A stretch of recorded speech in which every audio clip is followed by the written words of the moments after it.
especialista. Objetivos en la intervención en un paciente que ha sobrevivido al intento de suicidio. No es momento de preguntarle por qué hizo eso, o cómo se lleva con su mamá o cómo se lleva con su papá. Es momento de estabilizar la condición clínica para que el paciente no se muera. Después, ¿qué pasó? Después lo vemos. Pero los datos tienen que ser aquellos que están dirigidos a mensurar el riesgo de vida y controlar y favorecer el mantenimiento de la homeostasis. Mantenida y sostenida y alcanzada la estabilización, hay que identificar riesgo de suicidio, porque el intento de suicidio no es otra cosa que un factor de riesgo de suicidio. Y el intento de suicidio tiende a repetirse, es un proceso evolutivo, y entonces no son pocos los pacientes que sobreviven a un intento de suicidio merced a la buena praxis médica, del equipo de urgencia, la llegada rápida de los médicos en la ambulancia que los asistieron, y el paciente se tira por la ventana en el sanatorio o se tira por las escaleras en el sanatorio. Porque el riesgo de suicidio no se pudo controlar, se pudo controlar el desajuste homeostático, pero la ideación suicida no se pudo controlar. Por eso la regla básica, paciente con sobrevivo en intento de suicidio no se lo deja solo en ningún momento, siempre tiene que estar acompañado. Y si estoy solo y no tengo enfermeros, bueno, lo meto junto con otro paciente en la misma sala. Por lo menos está acompañado por alguien, ya esa es una medida de protección. Porque el objetivo principal en un paciente que ha sobrevivido a un intento de suicidio es prevenir un nuevo intento. Y entonces después tendremos tiempo para ver qué factores de riesgo hay y si podemos remover algún factor de riesgo. Bueno, le conseguimos obra social, conseguimos que el analgésico que usted estaba necesitando, aliviamos el dolor, pudo dormir. Esos son factores que pueden favorecer. No va a estar solo, tenemos el equipo de voluntarios del hospital que lo va a venir a acompañar y va a conversar con usted o va a estar con usted a su lado. Vamos a empezar con fármacos, en fin, empezar a remover la depresión o lo que puedan ser factores de riesgo.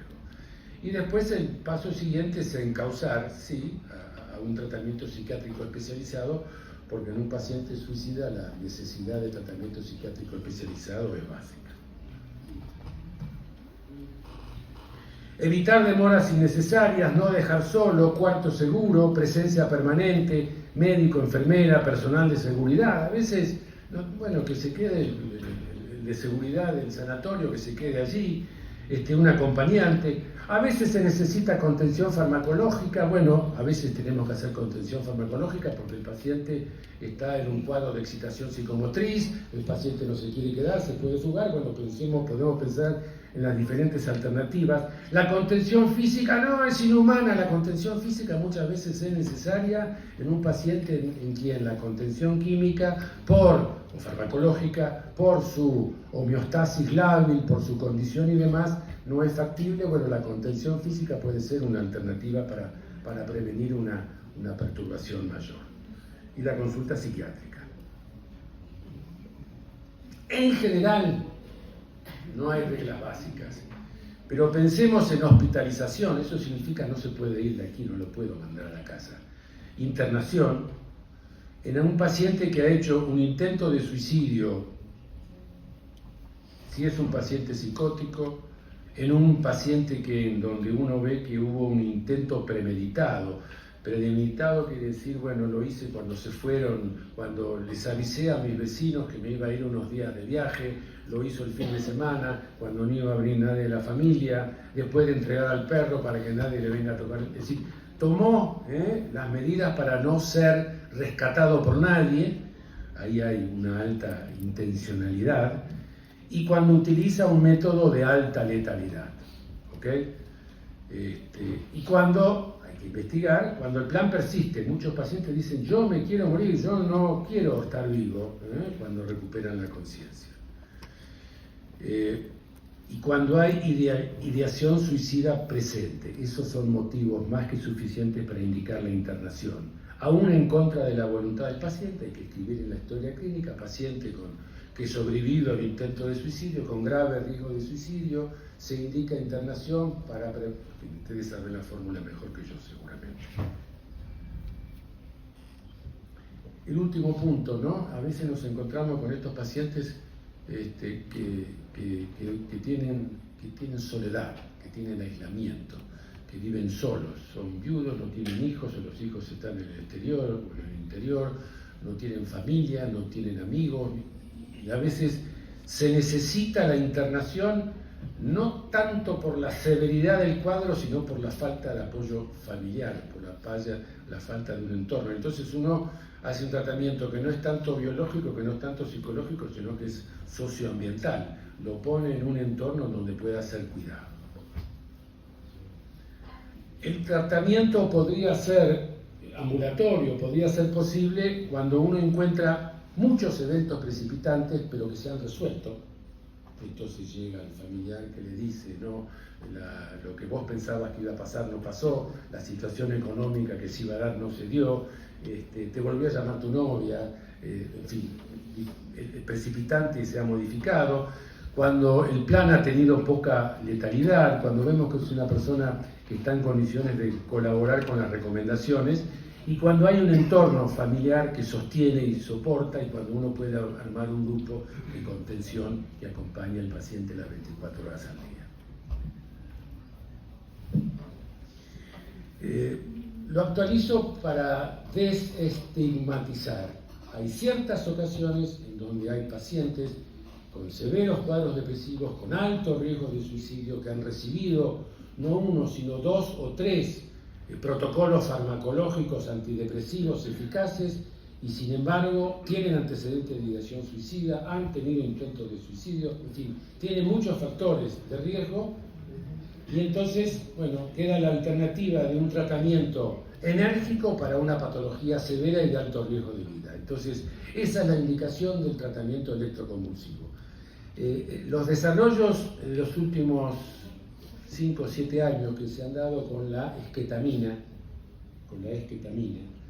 han permitido que muchos pacientes que antes iban directo al tratamiento electroconvulsivo después de haber fracasado en esos 3 protocolos farmacológicos antidepresivos, bla, bla, bla, bueno, hoy por suerte hay muchos pacientes en quien podemos considerar la alternativa de esketamina nasal o intravenosa, de acuerdo a las características del paciente, que puede en muchos casos evitar la implementación de una terapéutica física que sigue siendo la terapéutica más eficaz en medicina para el tratamiento de las depresiones graves resistentes en la práctica médica. Pero a veces la muerte aparece y es la consecuencia de una conducta que lleva al paciente a provocar su propia muerte. Y esto da lugar al inicio de un proceso de duelo en los integrantes del grupo familiar. Lo saqué del paciente terminal, pero aplica porque muchos pacientes con alto riesgo de suicidio casi son pacientes terminales. El duelo es un proceso dinámico, tiene diferentes etapas, es un proceso saludable, no es una enfermedad, el duelo no se trata, al duelo se le cabalga al lado, o se trata en alguien que tenga mucha psicopatología previa, y entonces en quien supone uno que el duelo puede llegar a desestabilizarlo, pero habitualmente se lo acompaña, es inevitablemente doloroso. A mí me gusta lo de los americanos, estos que son proactivos, ¿no? Entonces ellos dicen que más que etapas hay tareas, la proactividad sajona, que dicen que en el duelo hay que hacer cosas. Y la primera cosa que hay que hacer en el duelo es aceptar la pérdida. No es fácil aceptar la pérdida y lleva su tiempo. Hay cosas del corazón que la razón no entiende. Bueno, internalizar la experiencia de la muerte de un ser querido lleva su tiempo y es una tarea activa, lo de la aceptación y lo de la experimentación de que uno piensa en esos grupos de autoayuda donde se convoca a la gente a llorar. Bueno, cada uno manifiesta sus emociones según su estilo, pero es poco saludable aquel proceso de duelo donde no hay exteriorización de emociones. La exteriorización de emociones antes o después puede ser en soledad o en compañía, pero es una de las etapas necesarias, es una de las tareas necesarias para que el duelo progrese. Después, la siguiente etapa es adaptarse a vivir sin esa persona. Esa persona Ya no está, pero además no están las funciones que esa persona cumplía. Y es importante para seguir la vida, bueno, suplir las funciones que esa persona cumplía. Entonces ahora necesito a alguien que ingrese económicamente, alguien que se ocupe de regar las plantas, alguien que se ocupe de la comida, alguien con quien ir al cine, alguien con quien salir a reemplazar los roles que esa persona tenía. Y la relación con la persona fallecida no desaparece nunca. El asunto es que hay que reposicionarla en nuestro mundo interno. Ya no está a nuestro lado, va a seguir estando dentro nuestro para el resto de nuestra existencia. La idea es darle un lugar adecuado para que nuestra existencia continúe, sin que eso signifique olvidarnos de la persona perdida. Ese es un duelo saludable.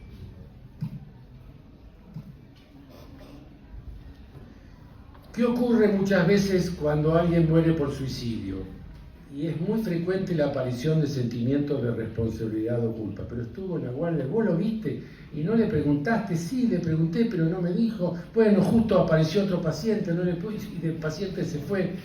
Uno no es responsable de la patología, uno hace todo lo que está al alcance. Pero es muy frecuente la aparición en el grupo familiar, en el grupo médico también, de sentimientos de culpa ante estas situaciones. Los integrantes de la familia muchas veces sienten vergüenza, entonces no le decimos a nadie que mamá se suicidó porque me da vergüenza. ¿Qué es vergüenza? Y vergüenza es eso que nos hace sentir que si lo mostramos o lo manifestamos va a provocar rechazo en los demás. Bueno, por esa fantasía de ser rechazados, evitamos eso. A veces hay pactos de silencio, funcionan siempre mal y son un tiro por la espalda, son muy poco negativos. Prometamos que no vamos a decir nada. Bueno, se murió y entonces nosotros también nos vamos a suicidar. El estigma genético, del condicionamiento genético, la epigenética sabe de estas cosas. Y enojo, rabia, pero es muy difícil enojarse con alguien que se murió. Y el enojo y la rabia con alguien que se murió muchas veces hace que esa rabia la descarguemos contra nosotros mismos y empieza nuestra propia depresión. ¿Cuáles son las consecuencias psicopatológicas? Consecuencias psicológicas sería un duelo normal. Consecuencias psicopatológicas, un duelo patológico en el grupo familiar. La muerte y la visualización de la persona fallecida, la persona que se quitó la vida con ahorcamiento o con alguna lesión física, muchas veces genera una gran impresión en el familiar que lo descubre o en el que lo encuentra, y eso da lugar a una perturbación psicopatológica prolongada en el tiempo, estrés postraumático, aparición de cuadros de ansiedad transitorios y aumento del riesgo de suicidio propio. La muerte de un familiar por suicidio aumenta nuestro propio riesgo de suicidio, porque tener antecedentes familiares de suicidio nos ubica un escalón. Es como tener antecedentes familiares de cáncer de pulmón o de enfermedad coronaria. A veces surgen en el grupo familiar reacciones que no son muy saludables. ¿Quién lo dejó solo? ¿Cómo no lo llamaste? Vos tenías que venir ese día. La búsqueda de un culpable. A veces lo que se hace es todo lo contrario, y entonces se tienen conductas de sobreprotección o de dependencia, no estemos solos, no esté solo, la tendencia al secreto familiar, la idealización del fallecido. Y resulta que el fallecido es una persona muy difícil y muy complicada, con la cual uno podría tener muchos enojos o muchos conflictos, pero ahora que está muerto es Gardel. Y bueno, eso no suele ser así. Y algo que ocurre con bastante frecuencia cuando desaparece un progenitor, puede ser padre o madre, es el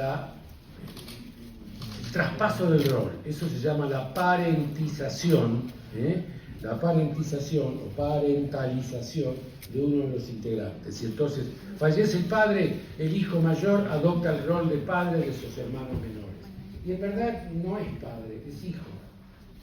Y no hay que cargarlo con la tarea de ser el padre de sus hermanos, es hermano. Lo mismo con muchas chicas que pasan a ocupar funciones que cumplía la madre. Eso no le da tiempo, posibilidad a la persona para que haga su propio duelo ante la pérdida de un ser querido, porque tiene que asumir las responsabilidades que la vida le exige. No está bueno. ¿Cómo abordar Bueno, propiciar la conversación. Lo que se verbaliza se elabora y eso ayuda.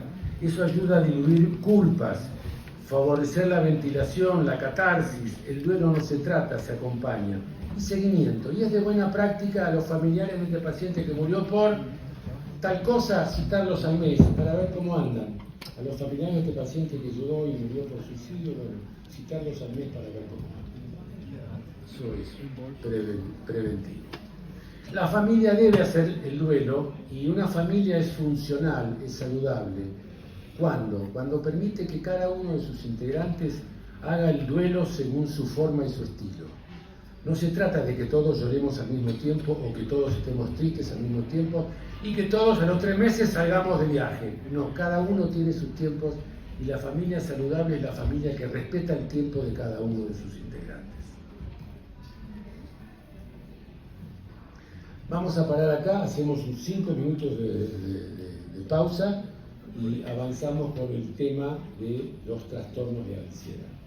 Cuadros en donde la ansiedad deja de ser ansiedad normal, sino que se transforma en ansiedad patológica.